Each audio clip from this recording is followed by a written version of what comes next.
अस्सलाम वालेकुम viewers, welcome to my YouTube channel me and my world. आज मैं आपके लिए कतर प्रोडक्शंस के ड्रामा उमर सीरीज की किस्त नंबर 10 का उर्दू तर्जुमे के साथ ओवरव्यू लेकर आई हूँ। ड्रामे की तरफ बढ़ने से पहले आप सबसे गुजारिश है कि मेरा चैनल सब्सक्राइब करें, मेरी वीडियो लाइक करें और ज़्यादा से ज़्यादा अपने फैमिली फ्रेंड्स के साथ शेयर करें। शुक्रिया।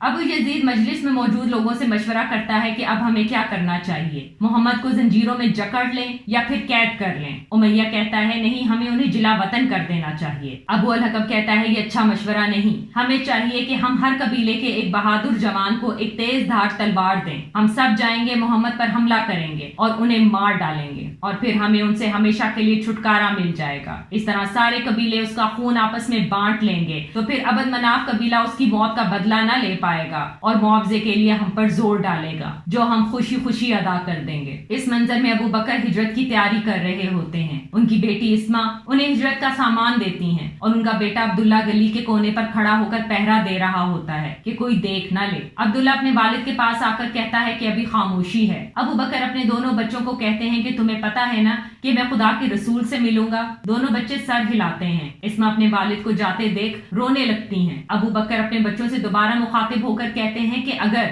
जमीन सोने से भर दी जाए तो तब भी मैं रसूल खुदा का साथ ना छोड़ूंगा, और ये कहकर वो चले जाते हैं। इस मंजर में अबू अल हकम और उसके साथी मोहम्मद के कत्ल का इरादा करते हुए उनके घर के दरवाजे के बाहर छुप जाते हैं। अबू अल हकम एक शख्स को दरवाजे पर खड़े होने का कहता है और खुद घर की खिड़की से झांकने लगता है। जब देखता है कि बिस्तर पर कोई सो रहा है तो अपने साथियों को कहता है कि हमें इंतजार करना होगा जब तक वो बाहर ना आए। सुबह होते ही अबू अल हकम की आंख खुलती है और वो खिड़की से देखता है कि बिस्तर से मोहम्मद उठ रहे हैं। वो अपने साथियों को उठाता है और दरवाजे के पास सब तलवारें न्याम से निकाल कर खड़े हो जाते हैं, लेकिन उनके इरादे उस वक्त खाक हो जाते हैं जब वो अली को बाहर आते देखते हैं। अबू अल हकम चौंक कर कहता है अली।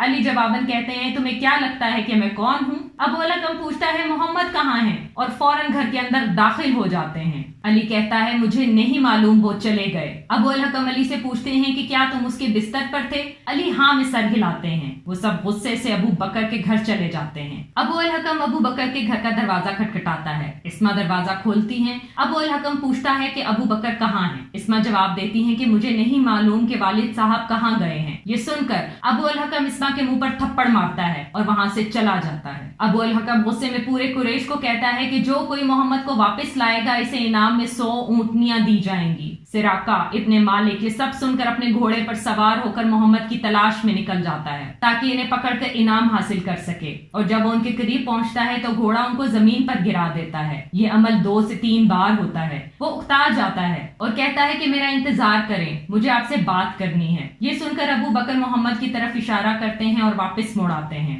सिराका कहता है मैं सिराका इब्ने मालिक हूँ। अबू बकर पूछते हैं कि तुम हमसे क्या चाहते हो? सिराका जवाब देता है कि तुम्हारे लोगों ने तुम्हारे दोस्त के सर पर 100 ऊंटनियों का इनाम रखा है। मेरी ख्वाहिश थी कि मैं ये इनाम हासिल करूं, लेकिन अब मैं जान चुका हूं कि ये हिफाजत में हैं और इनको कोई भी नुकसान नहीं पहुंचा सकता। अगर आपकी ख्वाहिश हो तो मैं आप लोगों को खाना और दूसरी चीजें दस्तयाब कर सकता हूं। अबू बकर सिराका को कहते हैं खुदा तुम्हारा और तुम्हारे माल का भला करे, अलबत्ता जो लोग हमें ढूंढने की कोशिश करें उनको रोक लो। सिराका कहता है कि मैं ऐसा ही करूंगा। अबू बकर सिराका को कहते हैं कि अगर तुमको फारस की बादशाहत के कंगन पहनाए जाएं तो तुम क्या करोगे? सिराका हंसता है कि क्या तुम फारिस के खुसरो की बात कर रहे हो?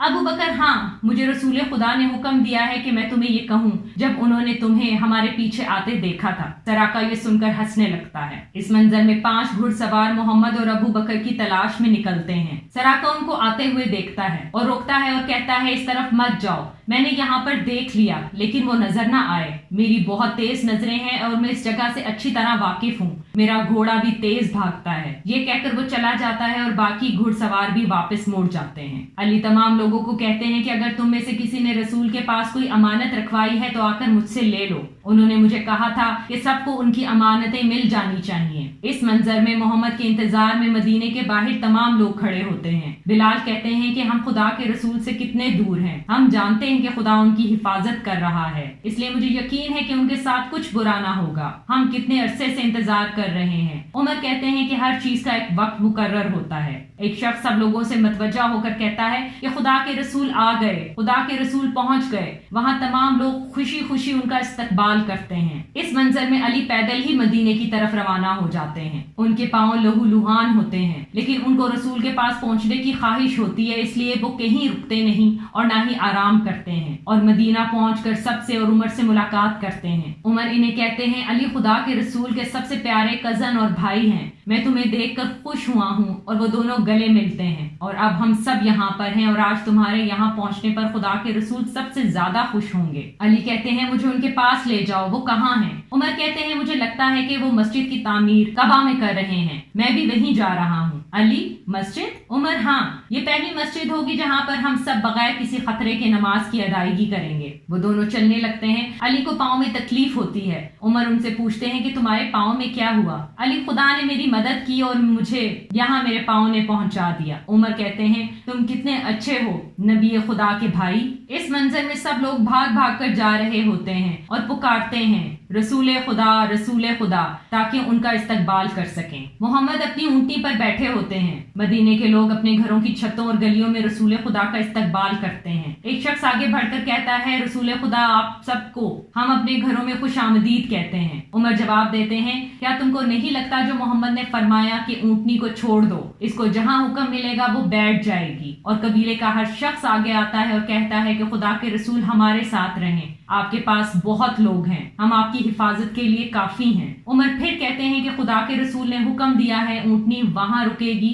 جہاں خدا اسے روکنا چاہے گا، اسے جانے دو۔ اونٹنی چلنے لگتی ہے اور جا کر ایک جگہ بیٹھ جاتی ہے۔ ابو ایوب سامنے آتے ہیں اور کہتے ہیں یہ میرا گھر ہے، خدا کے رسول بالکل اس کے سامنے جہاں اونٹنی بیٹھی ہے۔ ایک شخص سامنے آتا ہے اور کہتا ہے ابو ایوب مبارک ہو، خدا نے تمہیں حضور کی مہمان نوازی کے لیے چنا ہے۔ ابو ایوب دونوں ہاتھ اٹھا کر خدا کا شکر ادا کرتے ہیں۔ اس منظر میں مسجد قباء کی تعمیرات کا کام جاری ہوتا ہے۔ محمد اور تمام صحابہ کرام خود مزدوروں کے ساتھ ہاتھ بٹاتے ہیں۔ مدینے کے لوگ نعتیہ کلام گنگنا رہے ہوتے ہیں۔ علی اور ابو بکر ان کے ساتھ مل کر شروع ہو جاتے ہیں اور دیکھتے ہی دیکھتے مسجد تیار ہو جاتی ہے۔ عمر لوگوں سے مخاطب ہو کر کہتے ہیں اب رسول خدا نے مہاجروں اور انصاریوں کو بھائی بھائی قرار دے دیا ہے۔ تم میں سے ہر کوئی اپنے بھائی کو جانتا ہے جو اسے خدا کے رسول نے دیا ہے۔ اب تم ساتھ رہو گے، موت کے علاوہ کبھی الگ نہ ہوگے۔ اب ہر کوئی اپنے بھائی کے لیے وہی پسند کرے گا جو وہ اپنے لیے پسند کرتا ہے، اور پھر تم امید کرنا کہ دوسری زندگی یعنی کہ جنت میں تم دونوں بھائی ایک ساتھ ہوگے۔ سب مہاجرین اپنے انصار بھائی کے ساتھ گلے ملیں۔ یہ خطاب محمد کی طرف سے ہو رہا ہے، ان کے لیے جو ماننے والے ہیں اور مسلمان ہیں، قریش اور یثرب کے، اور ان کے لیے جو شامل ہوئے اور کاوشوں میں حصہ ڈالا کہ سب ایک قوم ہے جو دوسرے لوگوں سے ممتاز ہیں۔ تحفظ کا عہد ہر ایک پر لازم ہوگا۔ ماننے والے ایک دوسرے کے ساتھی ہیں۔ دوسرے لوگوں کے مقابلے میں یہودیوں میں سے جو کوئی ہمارے ساتھ شامل ہوگا اس کو ہماری مدد حاصل ہوگی اور اس کو برابر کے حقوق ملیں گے، اس کے ساتھ جبر نہ کیا جائے گا۔ اس کے ساتھ ہی قسط نمبر 10 کا اختتام ہوتا ہے۔ آخر میں آپ سب سے گزارش ہے کہ میرا چینل سبسکرائب کریں، میری ویڈیوز لائک کریں اور زیادہ سے زیادہ اپنے فیملی فرینڈز کے ساتھ شیئر کریں۔ اگلی قسط تک کے لیے اپنا خیال رکھیں۔ شکریہ۔